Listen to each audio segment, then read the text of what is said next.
it doesn't seem like Oli Marmol had the same thought process when it pertained to why go Brandon Crawford in this moment today instead of Siani, instead of Carp, instead of Gorman, whose name you're not even going to hear from Oli in this exchange. But here is Katie Woo asking Oli Marmol about the moment in question, and then Oli giving his response as to why Brandon Crawford in that pivotal spot in the 8th inning. This audio will be courtesy of Bally Sports Midwest. What did you like about Crawford in the situation there in the 8th? The history, more than anything. I mean, this is a guy that is going to stay away from Carp and Siani. Crawford stays on the ball well. He's 5 for 7 off of him. And didn't work out. That is the answer and the explanation from Oli Marmol, and I about fell over in my chair. You guys that listen to this podcast, and look, I don't know what the Cardinals get wind of as far as stuff I say on this podcast, because I cannot imagine I am important enough to be on the radar for stuff like this. But if there's people listening, hopefully they listen enough to understand that a lot of the times, and what in the comments, y'all can let people know. In the comments, am I not almost overwhelmingly accused of being an Oli Marmol homer? I get comments that say, your boy. I get comments that say, Oli's my daddy. I mean, I get some crazy, crazy comments sometimes that I just have to laugh off. And more often than not, I'm able to. Sometimes stuff gets under my skin. I am human after all. But I think anybody that's been a longtime listener of b-schaeff Daily would agree that more than anything, I lean toward defending the decisions of Oli Marmol when I believe there is a rational explanation for them. I'm always about transparency and trying to give the context and say, hey, look, when you're going to criticize this decision, are you doing it because you had the benefit of hindsight? Are you doing it because there's a supposition that you're making that's not based in reality? I think as much as anybody, I really legitimately strive to break it down, and I love the podcast format for that, because if I decide on a given day to talk 40 minutes about one AB, I can, and you guys don't have to listen to it. I think a lot of people enjoy it. I think some people are going to listen to this episode and go, oh my goodness, give it up already, guy. It's one at bat. But I think this was a pivotal spot in the game where the Cardinals are down. I think I even made a mistake earlier, actually, when I said that a Michael Siani hit in the spot would have made it a one-run game. No, it would have tied the game 5-5. Cardinals lose this game 6-3. The 6th run scored in the following inning. The Cardinals, they were down 5-3. You got 2 runs in the inning, bases on balls with the bases loaded. A base hit ties the game at that point. You put one into the gap, and the Cardinals are in the lead. You don't necessarily expect Michael Siani or Brandon Crawford, who ended up taking the at-bat for that matter, to hit a home run out of Wrigley Field. Would have been pretty crazy if he did. But the Cardinals are right in this. This is the moment of the game. Other than the Arenado play that happened in the 3rd inning that I've already spent some time saying I thought that was bad baseball by Arenado, this is the moment of this baseball game. So that's why we're spending the whole podcast basically on this exclusively. But I want to set the scene of, am I not just about as fair as I possibly can be to Oli? In the opinion of this audience, probably more often than not to a fault. I am looking for the reasons to rationalize the decisions of the manager because I have respect for how difficult the job is, to be honest with you. That's what it comes from more than anything else, is it's not easy. I talked about this with Josh on philosophical differences earlier today before this game that we're breaking down right now. How we might at home believe that there is a decision that was made that was the wrong one, but we have the chance to watch it play out, know the result, Google to see what some of the stats are behind it, see what other people have said about it to be able to reinforce our beliefs. Oli Marmol has 10 to 15 to 30 seconds in the moment of the battle to make some of these decisions, and it's a hard job. So that's why I really do try to be fair. But when it comes to this moment on Friday afternoon at Wrigley Field, I think Oli Marmol made a mistake. I think this was the least justifiable in-game decision that Oli Marmol has had during his tenure as the Cardinals manager. I think he got it wrong, plain and simple. To have Brandon Crawford take that at bat and to then after the game use his 5 for 7 off of Hector Neris as the justification when he hasn't faced him since 2019, and that year he struck out against him, the most recent opportunity against him. And then you'd have to go back to 2018 for the last time that Brandon Crawford had success against this pitcher 6 years ago. And when Katie Wu asks Oli Marmol why Crawford, he says the history. I was floored that was the response, because I put it out there on Twitter and everybody had sort of convinced me, hey, slow your roll. Like, let's wait and see. I was like, all right, yeah, maybe that's not why. Broadcast said it, so clearly the broadcasters felt it was relevant enough to mention. And I just heard it and thought it was interesting, so I shared it. But you're right. Let's go ahead and the explanation is going to be everything. And he said the history. He's 5 for 7 against him. I think that's an example of Oli Marmol falling victim to the exact thought process that he has called out in the past as not being a valuable one. He said, hey, don't get fooled by small sample size theater. But here was an example of Oli Marmol, in my opinion, doing exactly that. I am fair to Oli Marmol as much as I humanly possibly can be doing this. When you do a podcast every single day, sometimes you nitpick managerial decisions that if you're actually the guy in that chair, you'd be like, why in the hell are people talking about this to the extent that they are? Don't you people have lives? That's what I would be saying if somebody did a podcast for 30 minutes talking about one decision I made at a baseball game.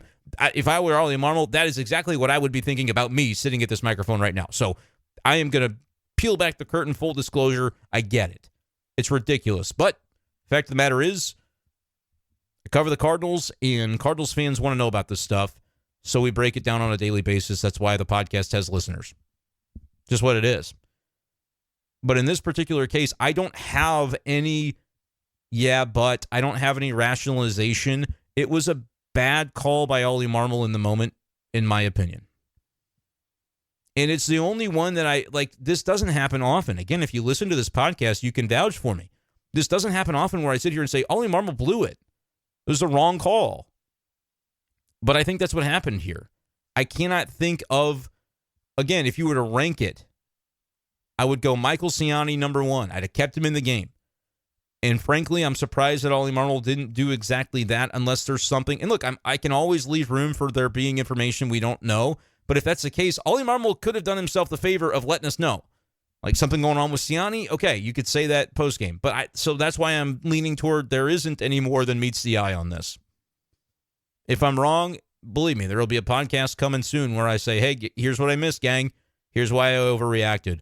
But for today, as I sit here now, I just cannot explain that being Oli Marmol's thought process on this particular instance. 5 for 7. And the last time he faced Hector Neris, we didn't know what a COVID-19 even was. It was 5 years ago when he struck out. 6 years ago, he got a hit. Brandon Crawford was a completely different player then. If you want the context of a small sample, and that's using Oli Marmol's own thought process, that's using his own historical stance on this literally exact topic. How can you possibly look at something that happened 6 years ago and not since then? Right? It's one thing to say Matt Carpenter's been great with the bases loaded, but he's continued to do it over the course of an entire career, and the sample size is over 100 at-bats. That's one thing. It's something completely different to say 5 for 7 is going to bake at all into my decision-making process. 5 for 7 outweighs 5 for 7 when it's been 5-6 years since it's been relevant, outweighs Michael Siani's warpath that he's been on for the last month. And yeah, it's been a warpath. Look at the numbers. Look at the differential between what he was before and what he's been since. And you could probably play with it a little bit more on game logs and find, the exact moment where Michael Siani had started to turn things around. Because I'm just looking on MLB.com and saying 30 games because that's what they give me. But if I wanted to find the low point of Michael Siani's OPS for the season, it would be June 5th, I think, when he had a 511 OPS. And that's close to 2 months ago. Since then, he's at least got it's not quite as high, but a 739 OPS, and he's hitting 316 since June 5th. He keeps it up for another couple of days. You'll be able to say for the last 2 months, Michael Siani's been a 300 hitter. We're not very far off at all from that being the case. And this, by the way, this sample I'm mentioning now doesn't include today when he was 1 for 2 and had a walk because Baseball Reference takes overnight to update. So they haven't updated those numbers yet. I was in Oli Marmol's office a couple of weeks ago and asked a question about Michael Siani, and then it led to several different reporters chiming in with questions about this player and how impressed Oli and the Cardinals have been with him this season. And Oli was super candid about how much he likes Michael Siani. I don't understand this decision to take him out of the game for Brandon Crawford unless there is something I am missing. This is not a scenario where like I have insider knowledge of, oh, Oli Marmol just doesn't like this player, so that's why he takes him out. He couldn't have been more candid about how much he loves and respects Michael Siani for being the kind of guy that grinds and earns every opportunity that he has gotten. Oli Marmol is the president of the Siani fan club and takes him out today for Brandon Crawford, who has been the least productive player on the Cardinals this year, which is what it is. We know what his role is. He's the backup shortstop. For people that are like, why is Crawford still on the team? Find me another person in the Cardinal organization that has demonstrated he can play shortstop. Now, that would be the team's argument. My argument would be, I think you could just throw Thomas DeJacy out there and see what happens. The team's argument would be Thomas DeJacy is a prospect and he needs to continue getting everyday at-bats at AAA. And so that's what he's doing. By the way, guess who started at shortstop today for the Memphis Redbirds? Not to kind of blow the cover of Down on the Farm, but it was Thomas DeJacy. So, maybe there is a world where Thomas DeJacy gets enough work there and he can be another utility type of guy off the bench next season. His numbers have crept up to a 727 OPS down in Memphis. Maybe there is something to be said for DeJacy. Maybe he's the answer to backup shortstop next year. I only wrote about it, back in February that I thought it would be a good idea. But we'll see if the bat's going to have to play at the major league level too. 727 OPS in AAA does not necessarily scream, call me up. But, he's had some nice moments in Memphis, and I think the defensive versatility could be something that certainly could act as a feather in DeJacy's cap. But we'll have to wait and see. But that's why Brandon Crawford's on the team. But that's a limiting factor when you are Oli Marmol and you've got a bench that you'd like to see have some utility. He was blessed over the last few days with Tommy Pham being added to this roster because now on the days that he doesn't start, you've at least got a legit right-handed bat out there. And on the days that he does start, in theory, you've got a left-handed bat like Nolan Gorman, who has been the odd man out since Pham came in, that you should be able to put into situations exactly like this one. But clearly the manager does not have faith in that player to execute because he's choosing literally Brandon Crawford instead. So that tells you about, unless there's another case of like, I don't know if there's an injury with Gorman. I don't know. I don't know what it is. He played the game today. He came in for defense. But I think more than anything else, you might be hearing the explanation from Oli Marmol that is genuine when it comes to Gorman. Hasn't made enough contact. We're waiting for the power, but it hasn't really been enough to justify his everyday role right now because the contact is what it is. He strikes out too much, and he's not counteracting that with homers often enough to justify his time. That's me paraphrasing Oli Marmol's quote as to why no Gorman in the lineup, also leaving out the 0 for 8 against Assad, which was apparently something that was worth mentioning, even though it too is a small sample. But as I alluded, I think Siani would be my first choice to take that AB. I wrestle back and forth between whether Gorman or Carp is the second best answer, and I think I'm changing what I told Brandon Kiley on Twitter earlier that he had the right order because he had Gorman second. I'm going to switch it. I'm going to put Carp second because I think he's been taking better ABs recently, and for his career, the sample size is big enough that I'm going to buy into the voodoo magic with the bases loaded. I think it's real. I think he's a clutch player in that spot. I think at Wrigley, it's like a video game almost where you get your stats boosted. I think there are literal like shields and health boosts and +1s all over Matt Carpenter's data because of what we've seen from him historically that just felt like probably something he could have come through on. Not a guarantee. Cardinals aren't guaranteed to win this game no matter what Oli Marmol does. It's important to remember that, but if you're going to rank it Siani, Carpenter, Gorman, and then Crawford was the fourth option out of 4. I'm not really going to include Pedro Pajes in this because he's the backup catcher. You probably don't burn him there with a full bench, and it's a right-on-right. You're going to always take the platoon advantage if you're bothering to pinch hit. So realistically, you had 4 options, and I think Oli Marmol chose the worst of the 4. And the way that he explained it was the history. Now, there was a part in his explanation that at least had some merit to it. I'm going to replay that part of the quote for you so that you can hear what I'm getting at. And maybe this was the explanation that he should have stuck with, because I think when you invoke the 5 for 7, that's what everybody's going to gravitate toward because you said it. It's not unfair to gravitate toward it because it was listed as part of the rationale. History is the first word he says. And I think that's what he's referring to. But if you want like the maybe lone quality part of this analysis, I feel like it's what Oli Marmol says after he mentions the history. Here's what I'm getting at. In the 8th. The history more than anything. Not that. Hear this. I mean, this is a guy that is going to stay away from Carp and Siani. So he's going to stay away from Carp and Siani. I believe that to be talking about Hector Neris in the way that he is going to try to pitch Carpenter and Siani, pitch them off the plate. Is that going to be, with the splitter? Is that sort of the thought process? Is that those guys aren't going to match up as well against the repertoire of Neris? I wasn't at Wrigley, so I'm kind of just having to think through this the way everybody else is without the chance to have asked some of these questions. And so I'll always let you know, as a listener, you're going to know the limitations that I have on a given day. If I was in the clubhouse, you'll know it. If I wasn't, you'll know it. I'll try to be transparent about those things because I don't want to be pretending to be something I'm not or anything like that. But in this case, okay, so they didn't. He has the thought process of the way Neris is going to pitch Siani or Carp makes them less viable. And Crawford stays on the ball well. Crawford stays on the ball well. He's 5 for 7 off. Then he says the 5 for 7. But he stays on the ball well. You're thinking he's going to put the ball in play, is what that says to me. He viewed Crawford as the guy least likely to strike out. If that's the supposition, I do not agree with it. 5 strikeouts in his last 14 at-bats, 11 in his last 34, 23 in his last 67 in a 7-game, 15-game, 30-game sample. He strikes out just as much as, if not more than, some of the other guys we're talking about. Michael Siani, he strikes out plenty. Gorman, we know he does. Carp, yeah, he strikes out. So does Crawford.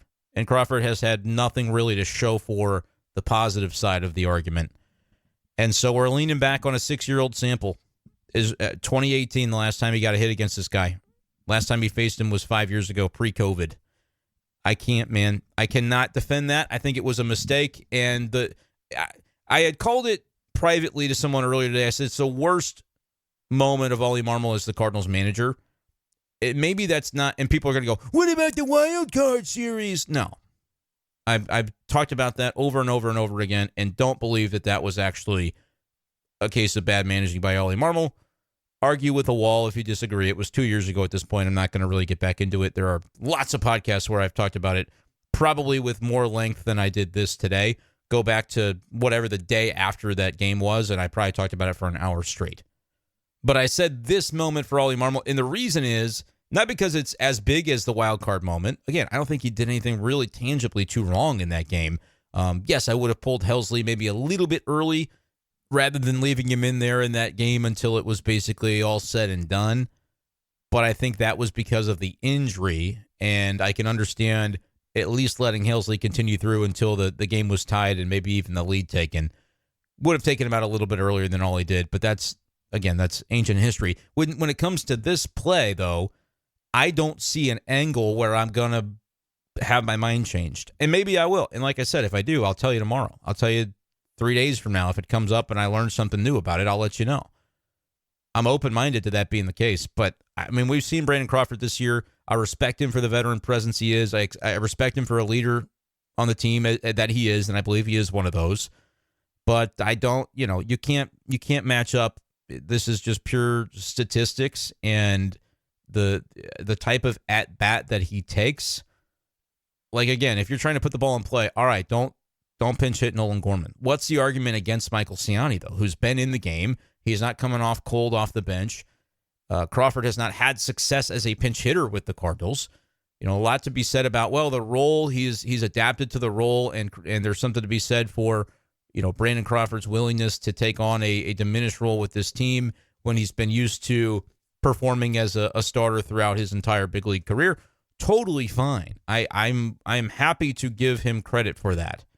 However, Brandon Crawford as a pinch hitter, like what the role actually is, if we're going to call it that, really, this is just like saying the quiet part out loud, that he's not even really there to ever pinch hit.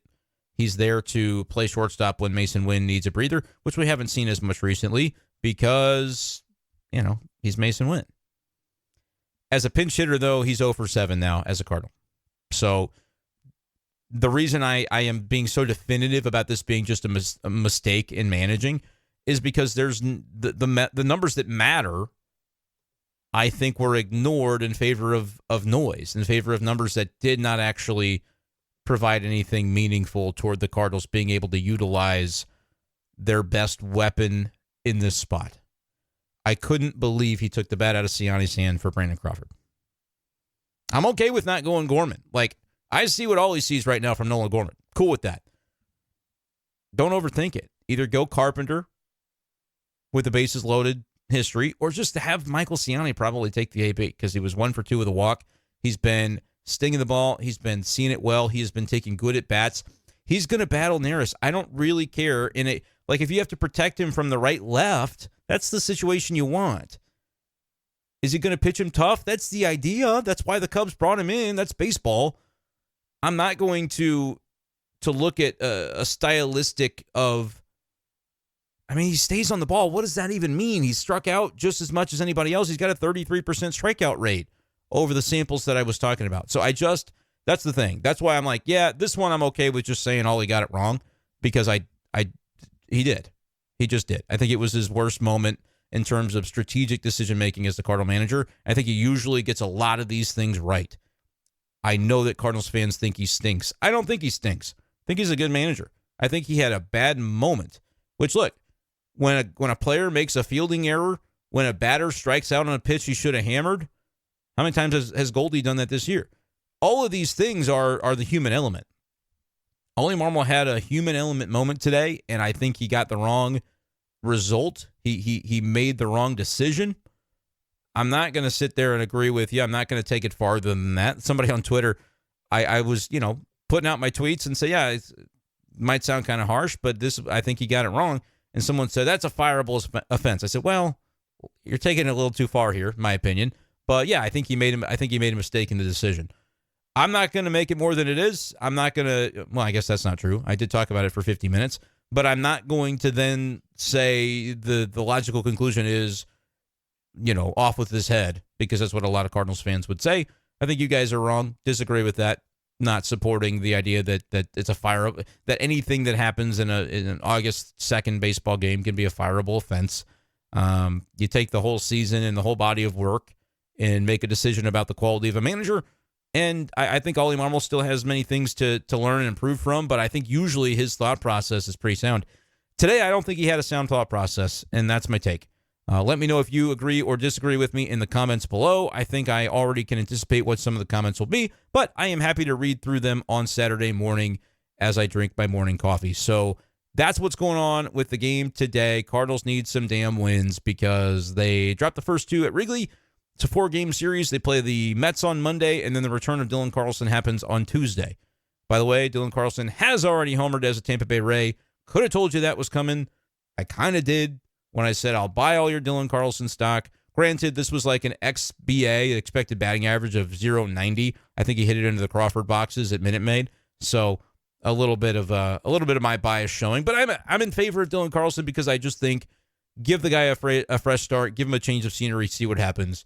Hopefully he can get his head on his shoulders straight. Look, he wasn't in a good spot mentally with the Cardinals. Anybody with eyes could see it by the end, and that was not something that the Cardinals should have been catering to by the end of it. Like, they gave him a shot. It didn't work out. I think there were moments where they could have maybe fed into his confidence more than they did, but by the end of it, there was a sample size that was big enough to say, change of scenery, fresh start. That's the only thing that we really need to be saying at this point. But hopefully Dylan does well. And look, if it ends up going well for Dylan Carlson somewhere else, it's not, oh my gosh, the Cardinals traded him for nothing. It's the fact that, okay, this has happened with a number of outfielders where guys were kind of, in a roundabout way, ran out of town. And are the Cardinals handling those situations properly, or should they look inward and kind of think, all right, are there other ways we could be getting the most out of our players? Because of a few incidents, once they happen a couple of different times, it's no longer like an isolated incident. It's like, all right, what's the way that we can try to not just feed into the collective confidence of the types of players that we think are guys that we, want to feed into, but what about the guys that we don't like as much? What about the guys that we don't see, the path for? What's a way to maybe try to help those guys too overcome whatever confidence issues or whatever might be going on? How much is that incumbent on the Cardinals? Maybe it's not. Maybe they're doing things exactly right, and they're okay with continuing to have the Tyler O'Neills of the world go off and have success elsewhere. And it's through, really no fault of anybody. You just kind of throw your hands up and say, I don't know, it happens, and that's baseball. sometimes I think there is some truth to that. You weren't going to get out of Tyler O'Neill in St. Louis what you're getting from him in Boston this year. I'm not going to do any more of a victory lap on Dylan Carlson just yet because he's had one home run. He had a very bad-looking strikeout in his first game with the Rays. So that is not a done and dusted situation. We've got a long way to go to see what kind of player he's really going to be for the next year, 2 years, 5 years in outside settings that aren't St. Louis. But I will be kind of curious to see, and then that'll, of course, be a data point that gets added into a larger conversation. But, yeah, that's coming up. All of those matchups are coming up for the Cardinals, and that's why, look, man, they're fading in the wild card standings without the ability to keep splitting and winning series. You're going to have that happen rather quick. So it's going to be important for them to be able to get one Saturday afternoon, and then you have Sunday Night Baseball as well with Miles Michaelis pitching. Gibby goes tomorrow on Saturday, which is not tomorrow by the time you're listening to this. So we'll see what they're able to come up with if they can staunch the bleeding. Kind of crazy that you win 2 like you did against the Rangers and now you're bleeding. But life happens fast. Let's go down on the farm. It's time to go down on the farm. Brought to you by Hastings Layers Premium Eggs. You'll be happier than a jackass eating thistle. Huh? Well, I already alluded a little bit to the Memphis Redbirds in AAA with Thomas Saggese playing shortstop for them against Durham on Friday. Durham had a couple of runs scored in the 9th inning. They scored him off Chris Roycroft, who blew the save. He had 3 walks in that inning, so that's not really what you want to see from him, but I'm not going to worry too much about that. He'll be back. Let's talk about Jordan Walker, though. He had a solid day at the plate. 1 for 3, scored 2 runs, reached base a couple of times via walk. He hit a double, and I saw the double posted on Twitter. It was a ground ball through the hole, basically, at shortstop, so still maybe not always putting the ball in the air, but we'll celebrate a 3 on-base day for Jordan Walker. Victor Scott coming around a little bit more. He was on base 3 times as well, 2 for 4 with 2 runs scored, reaching via walk as well in this game. No stolen bases for the Cardinals. And like I said, Thomas Saggese did start at shortstop, played the whole game there, and went 1 for 4. But the Memphis Redbirds did lose to Durham 6-5. Let's talk real quick about Springfield, though, before we get out of here. Tink Hence back on the rise, 2 2/3 innings as he continues to expand out. Cardinals going to be very careful with him. 41 pitches, 28 for strikes, allowed 1 hit, 1 walk, no runs, and had 4 strikeouts in the 2 2/3 innings that he pitched for Springfield. So, yeah, that's good to see. We talked a little bit, myself and Josh Jacobs, on philosophical differences, which you should go back on the YouTube channel and listen to. It's also on the B-Schaeff Daily podcast feed. We had to release the video at a weird time because the Cardinals had a day game Friday, and we always record Friday morning. So if you happen to miss it, we got fewer views on that podcast than we did. If you're looking for something else to listen to or watch Saturday morning, definitely recommend checking that conversation out. But we talked a little bit about the 2025 rotation and sort of how we really are into the guys like Quinn Matthews, Tink Hence, and Cooper Chirpy, but you probably can't go into next season really thinking about those guys at all. If they happen to help you mid-year and be ready to come up to the big leagues by sometime in the summer of 2025, that's great, but you got to take it slow. The stuff, though, for Tink Hence, the fact that he does seem to be healthy once again after a lengthy time off, and they're going to expand his pitch count back up, feels pretty good to be seeing Tink Hence doing what he's doing. And Komar, the bulk reliever, Brandon Komar for Springfield, not a guy we talk about in prospect context usually, although he does have a 3.34 ERA this season between a couple levels of the minors. Started out in Memphis and I guess has been dropped back down to Springfield at this point in time, but has a 2.40 ERA with Springfield this season. After struggling a bit in Memphis, he had 9 strikeouts and 5 1/3 innings of bulk relief. And Matt Swanson got his 18th save of the season for Springfield. All right, that's all I've got for Down on the Farm. That's all I've got for this edition of B-Schaeff Daily. We didn't spend too much time just like talking about the standings. We know the situation. The Cardinals are not in a playoff spot. They got to find a way to get back into one. We'll see if Gibby can help them do that on Saturday by getting back in the win column and making sure those Cub fans don't get to sing that song every single day at Wrigley over the weekend. That'll do it for this edition of the show. Appreciate you guys, as always, for listening, and we'll talk to you next time on B-Schaeff Daily. Peace.